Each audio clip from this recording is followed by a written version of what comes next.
આજે જમ્મુ કાશ્મીરના પ્રવાસે આર્મી ચીફ થોડી જ વારમાં શ્રીનગર જવા રવાના થશે।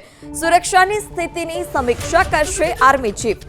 પહલગામમાં સર્ચ ઓપરેશનની માહિતી મેળવશે। પહલગામમાં પણ તેઓ જઈ શકે છે, તો થોડી જ વારમાં તેઓ શ્રીનગર જવા રવાના થશે। આર્મી ચીફ સમગ્ર સ્થિતિ છે તે સમગ્ર સ્થિતિની સમીક્ષા કરશે। હાલ અત્યારે સર્ચ ઓપરેશન કેટલે પહોંચ્યું છે, કયા મુદ્દાઓ હાલ અત્યારે સર્ચ ઓપરેશનને લઈ ધ્યાનમાં રાખવામાં આવી રહ્યા છે, કેટલી સફળતા મળી છે, આગળ કયા મુદ્દે વધુ તપાસ કરવામાં આવશે અને આગામી રણનીતિ શું છે તપાસને લઈ તે તમામ વિગતો આર્મી ચીફ મેળવશે।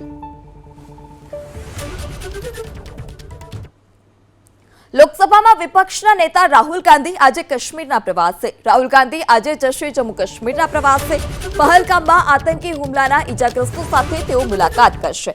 રાહુલ ગાંધી ઈજાગ્રસ્તો અને તેમના પરિવારની પણ મુલાકાત કરશે।